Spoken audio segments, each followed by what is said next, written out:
O Cruzeiro segue na pré-temporada. Hoje foram treinos em 2 períodos e com Fabrício Bruno trabalhando normalmente. Cruzeiro tendo aí o zagueiro que veio do Flamengo.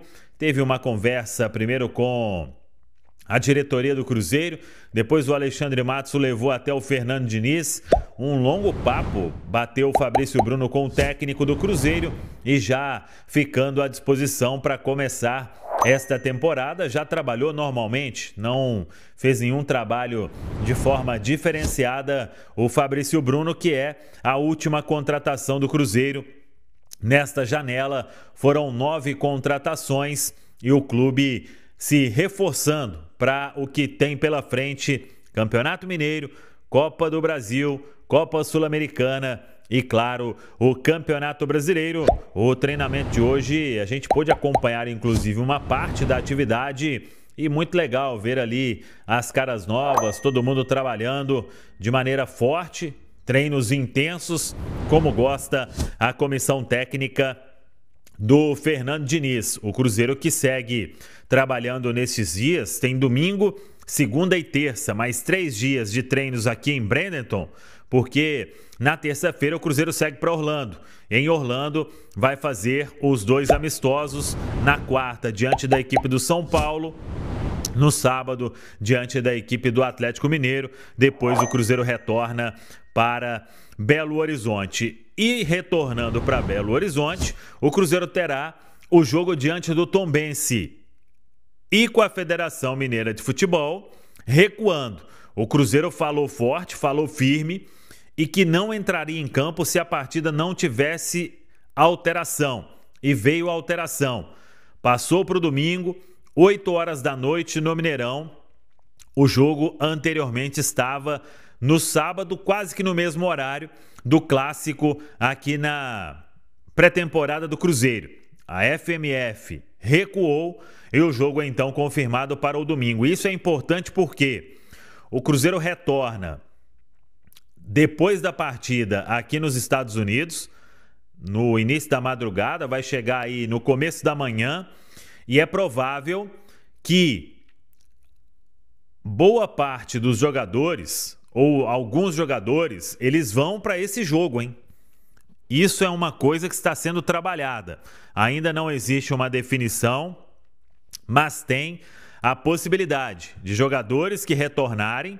Claro que não vai ser quem atuou a maior parte do clássico no sábado, mas os outros podem jogar sim no domingo diante da equipe do Tombense. Vamos aguardar como será este planejamento. Na quarta-feira seguinte, o Cruzeiro estará em Brasília para o jogo diante da equipe do Atlético, mando do Atlético, e aí a ideia é ir com força máxima neste começo de pré-temporada. Vamos ver qual time Fernando Diniz vai colocar em campo para começar para valer a parte de jogo oficial nesta temporada de 2025. Ao longo aí da programação, a gente trouxe muito material, coletiva do Fagner, coletiva do Marquinhos, alguns lances do treino, finalizações do Gabigol, tem muito conteúdo aqui na Samuca TV. E além disso, teve a entrevista coletiva de Alexandre Matos e de Pedro Júnior, os responsáveis pelo futebol do Cruzeiro hoje, que estão mais à frente. O Pedro Júnior é um braço do Pedro Lourenço ali na SAF do Cruzeiro, e o Alexandre Matos é o CEO do Cruzeiro. Sobre Valentim Gomes, então, o assunto está encerrado. O Pedro Júnior fez o comunicado, o Alexandre Matos também.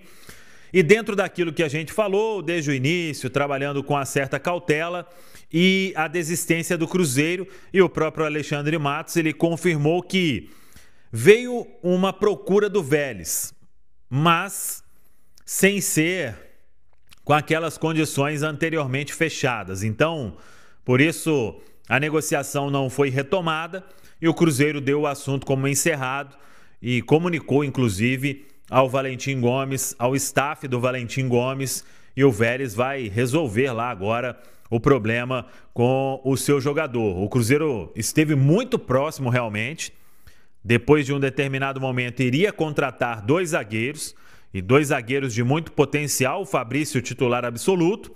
O Valentim Gomes seria para um retorno futuro, só que o Vélez, ele realmente roeu a corda e isso acabou com a negociação naquela fase que estava já para troca de documentação. Como o próprio Alexandre disse na entrevista, enviou a documentação e ao invés da documentação voltar assinada, porque já estava apalavrado todo o acordo, o Vélez voltou com novas pedidas. Então a negociação ela terminou naquele momento e no recuo aí do Vélez não foi tão recuo assim, né?